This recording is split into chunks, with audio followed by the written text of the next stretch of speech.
Hi, and welcome to today's Daily Chronicle. Today is Thursday, September 18th, 2025. Ben & Jerry's co-founder, Jerry Greenfield, resigns over dispute with owner Unilever. Ben Cohen, on the left, and Jerry Greenfield, co-founders of Ben & Jerry's, attend a Peace Day celebration on September 21st, 2009, in New York City. Greenfield announced this week that he's resigned from the company. Jerry Greenfield, co-founder of the beloved ice cream brand Ben & Jerry's, announced this week that he's resigned from the company he helped create in the late 1970s over an ongoing dispute with its parent company, Unilever. The Vermont-based ice cream maker, with its zany packaging and inventive flavors, has long been known for its progressive politics, and the company routinely speaks out on social issues. But in a public resignation letter posted online Tuesday, Greenfield said Ben & Jerry's has been sidelined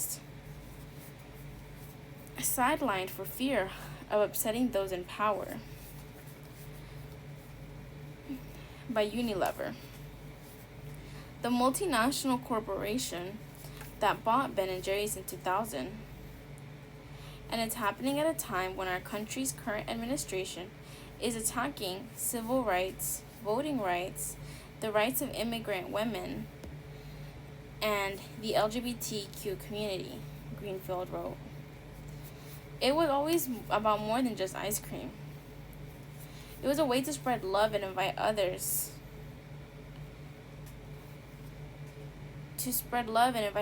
into the fight for equity,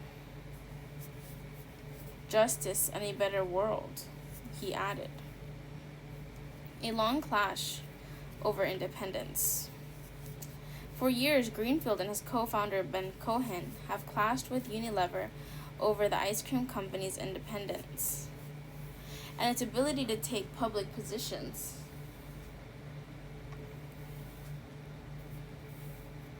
On political and social issues, from the wars in Gaza to climate change. The 2000 merger agreement between Unilever and Ben & Jerry's created an independent board, which was responsible for preserving the company's social mission.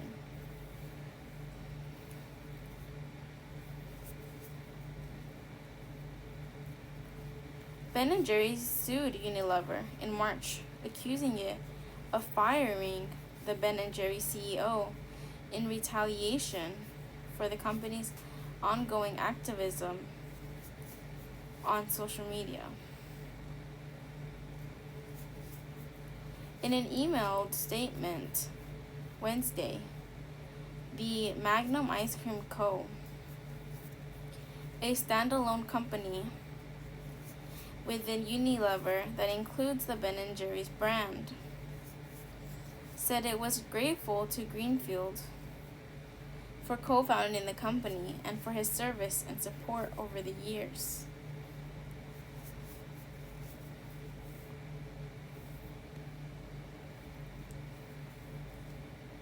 Jerry Greenfield and Bill Cohen, the founders of Ben & Jerry's, posed in front of their cowmobile in Burlington, Vermont on June 15, 1987.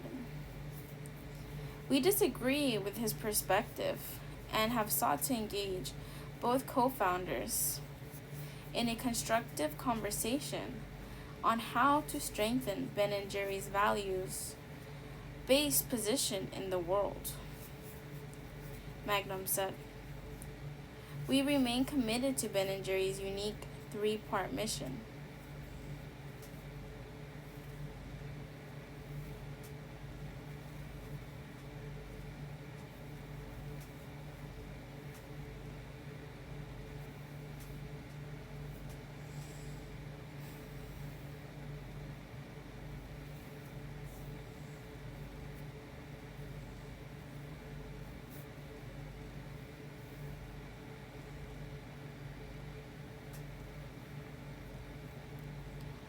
product, economic, and social, and remain focused on carrying forward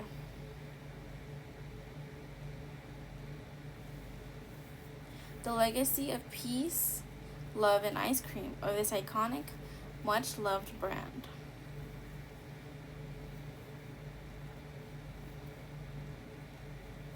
The company added.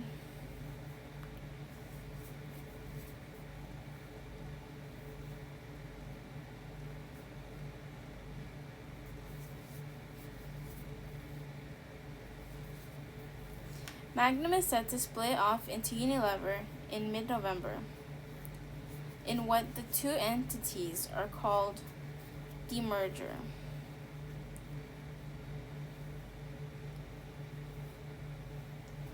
Ann Lipton, a professor at the University of Colorado Law School, said the tension between Ben & Jerry's and Unilever stems from their unusual merger agreement, which gave Ben & Jerry's board control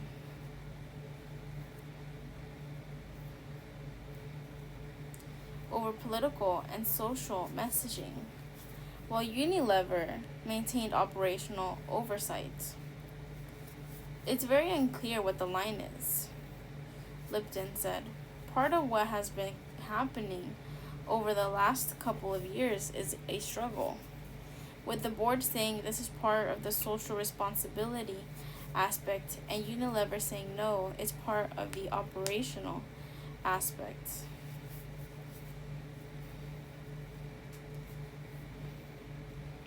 This is a marriage that has fallen apart, Ben Cohen says. The co-founders, Greenfield and Cohen, have been pushing through the Free Ben & Jerry's campaign for Unilever or Magnum to sell the company, but so far the effort has been unsuccessful. According to Cohen, Unilever and Magnum are trampling on the independence of the company's board and diminishing the social mission that customers love, and it doesn't make sense for the companies to be connected. This is a marriage that has fallen apart.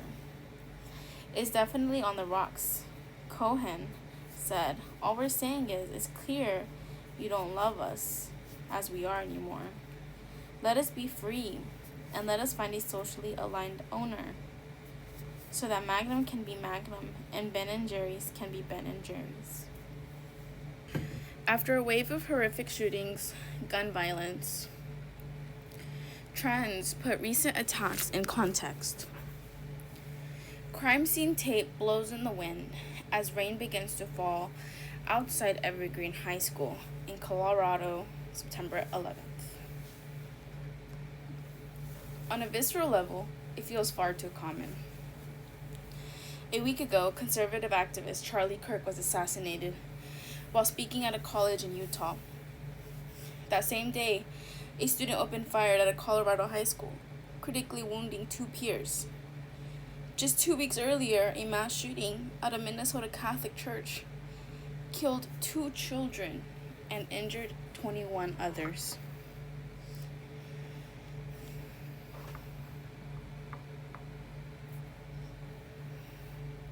Once again, a series of horrific high-profile shootings has gripped the country and brought national focus to the issue of gun violence, especially as it relates to safety and politically motivated attacks. NPR spoke with experts on mass shootings, political violence, and school attacks about the data, trends, and context to better understand this moment. Here's what to know. Are mass shootings becoming more frequent?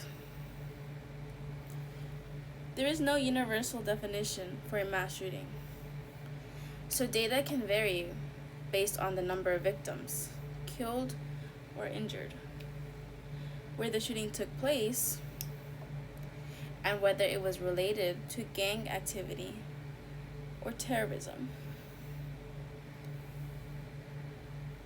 For example, the Regional Gun Violence Research Consortium at the Rockefeller Institute of Government A nonpartisan think tank only tracks shootings that occur in public or populated places, involve at least 2 victims injured or killed, and excludes incidents related to gang violence or terrorist activity.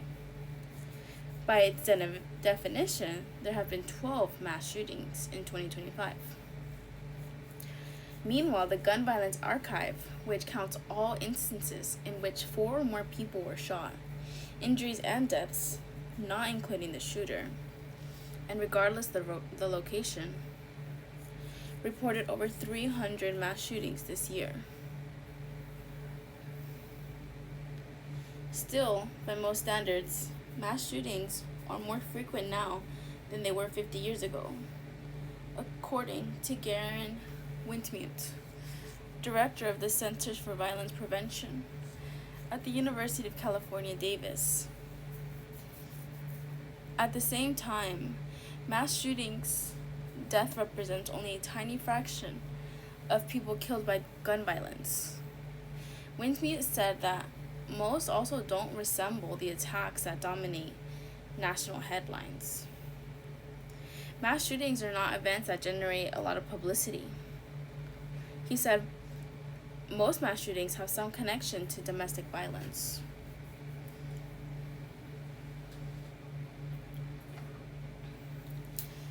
Every Town for Gun Safety is an advocacy group that uses data from the Gun Violence Archive.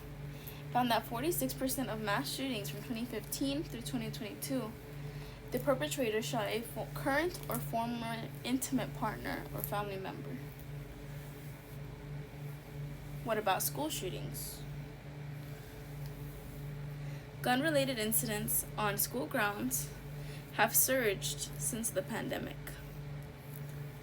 According to David Reidman, a researcher who tracks all cases in which a gun is fired, brandished, or in which a bullet hits K-12 school property, his K-12 school shooting database shows that there have been more than 160 incidents so far this year. Before 2021, the number of instances has not surpassed 124. But by 2023, that figure climbed to 351. While the recent attack at Evergreen High School in Colorado is front of mind, Reidman said most shootings are a result of an escalated dispute.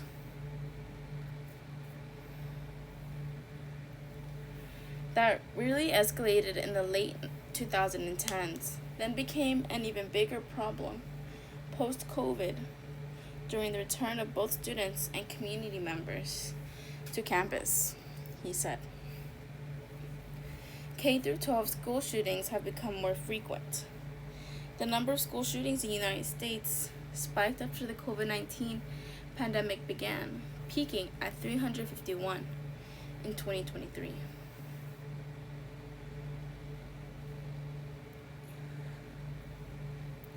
The 2025 date is as of September 15th. So in 2015, there was 41 school shootings.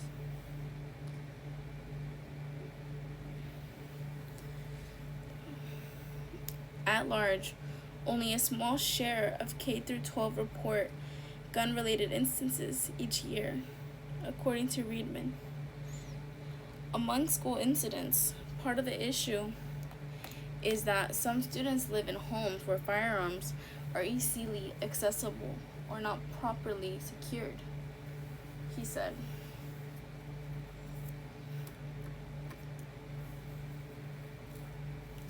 There are students arrested with guns at schools just about every single day.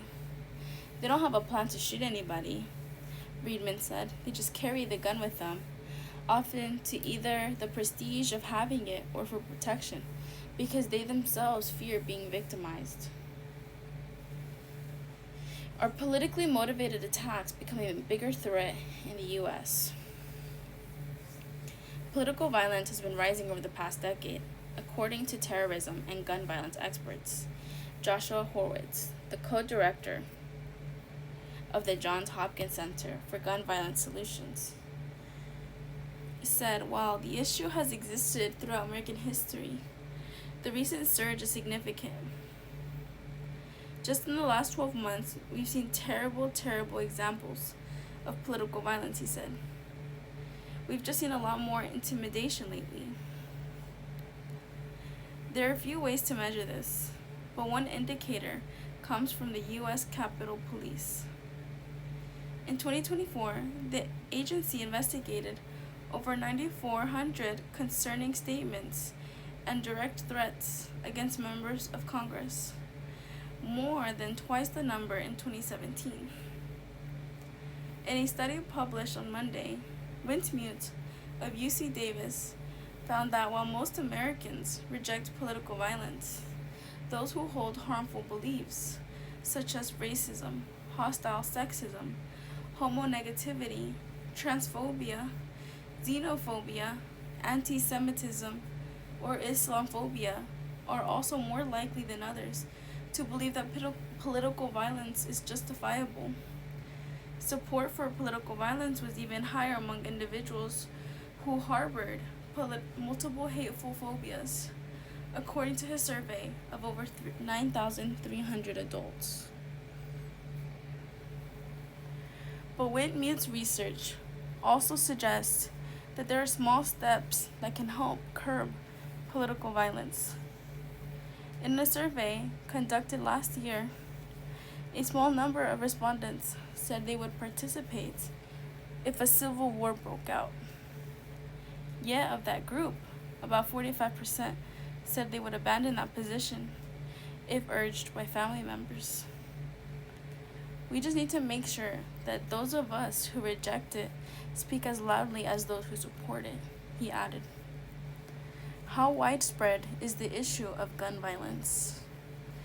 More than 46,000 people have died from gun violence injuries in 2023, according to analysts by Pew Research Center, using the latest available data from the Centers for Disease Control and Prevention. Gun homicides have declined since 2021.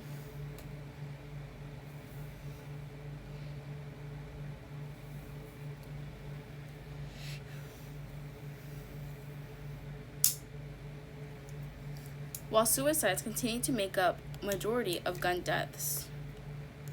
Pew Research found, but for many Americans, gun violence may hit closer to home than many people expect. In 2023, Liz Hamill and her team at KFF, a health research group, conducted a survey of more than 1,200 adults across the country about their experiences with gun-related incidents. The survey found that 1 in 5 respondents said they have personally been threatened with a gun, while nearly 1 in 6 said they have personally witnessed a person get shot. Worries about gun violence also affected Black and Hispanic respondents disproportionately. We often see national attention to the issue of violence in the wake of high-profile events, Hamill said.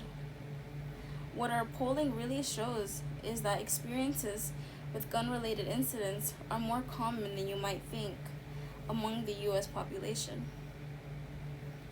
Poll 1 in 3 U.S. adults has a family member who has been threatened with a gun. In 2023, KFF survey looked at how many U.S. adults have personally been impacted by gun-related incidents or had a family member who had been impacted. Have you ever been threatened with a gun, witnessed someone being injured from a gun, been injured by a gun, shot a gun in self-defense? And then the same questions for, do you have a family member who has ever?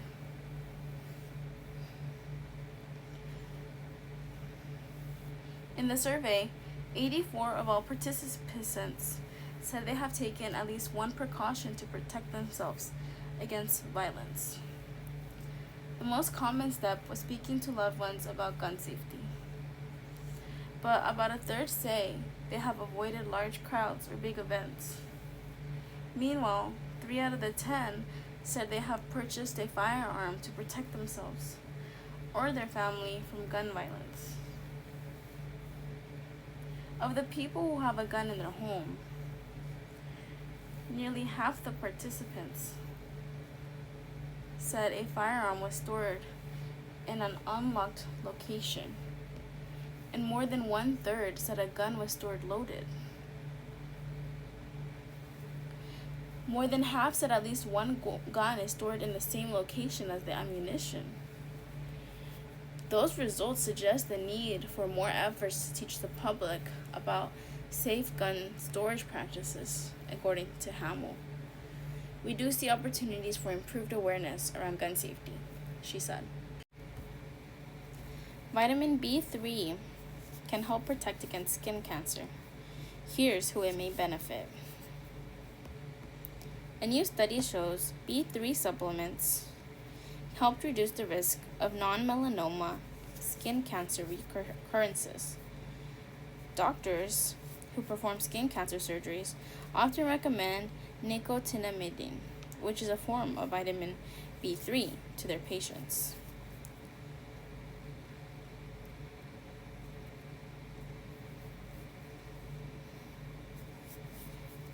It's been shown to protect cells from UV radiation damage. Now,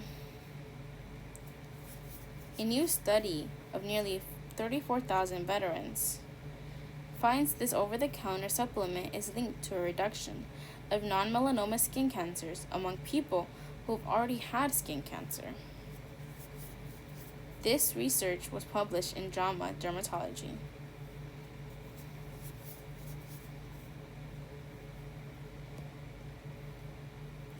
The biggest reduction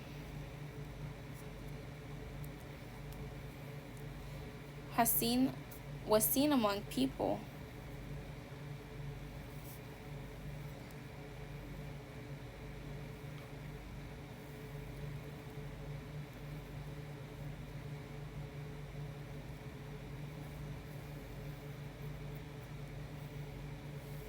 who've already had skin cancer. The research was published in JAMA Dermatology.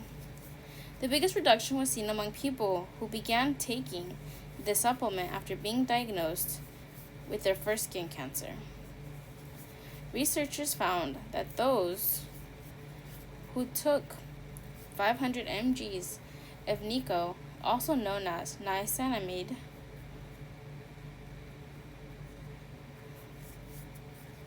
twice daily for at least 1 month, had a 54% reduced risk of developing another skin cancer compared to patients who did not take the supplement. Overall, the reduction in skin cancer risk across all participants was about 14%. The reduction was seen in non-melanoma skin cancers, including basal cell carcinoma, which is the most common, and cutaneous squamous cell carcinoma. The biggest reduction was in squamous cell cancers.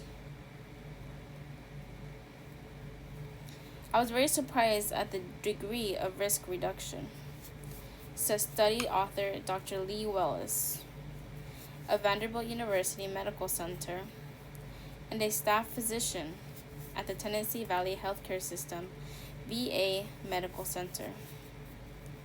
Evidence to support the potential benefits of B3 supplements to protect against skin cancer goes back a decade.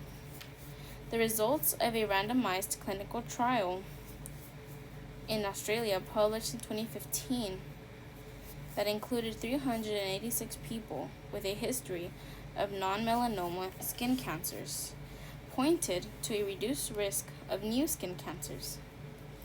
In 2015, Findings led many doctors to recommend B3 supplements to their patients. A survey of 1,500 doctors to recommend B3 supplements to their patients who perform Mohs surgery, a precise procedure to remove skin cancers, found 77% recommended nicotinamide. Sarah Aaron is a dermatologist in the San Francisco Bay Area who performed surgery on people with skin cancers. She was not involved in the study. Aaron has been on the fence about when to recommend vitamin B3 to her patients. Now she says the new study provides stronger evidence and adds more clarity. The growing body of literature suggests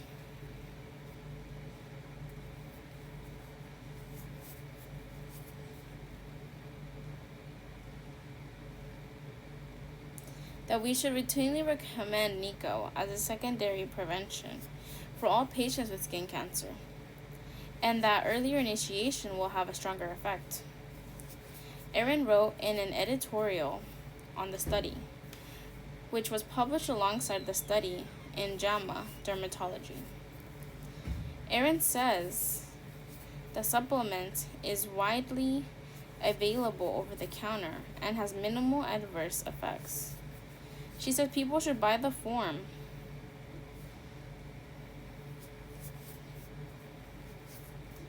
of the supplement that ends in amide rather than niacin, nicotinic acid, which is another form of B3 that does not have the same effects.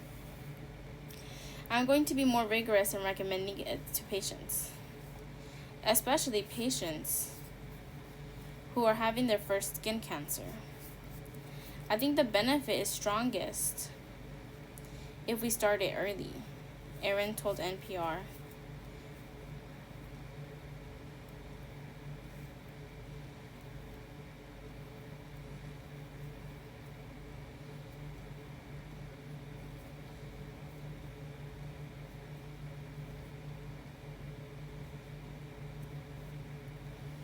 She says the supplement was less effective at preventing skin cancer among participants in the study who began taking B3 after they have already been diagnosed with multiple cancers.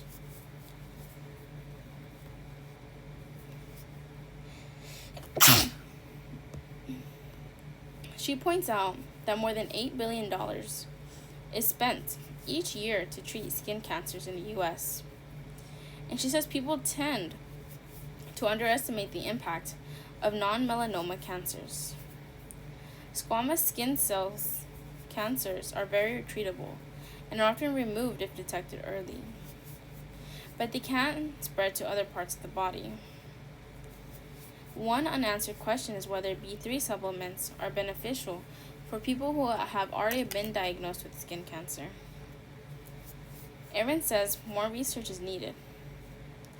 It is certainly possible that somebody who is at higher risk for skin cancer, who is already showing signs of precancerous change in their skin, might benefit from nicotinamide, she says. But we'll have to do those studies to see. She says vitamin B3 has been shown to help protect cells from UV radiation damage. Lots of skincare products, from cleansers to serums to moisturizers, include B3, which is marketed as an ingredient to help improve skin tone and texture. Therefore, may be aesthetic benefits for the skin. But Aaron says it's unclear if these topical products have any influence on cancer prevention.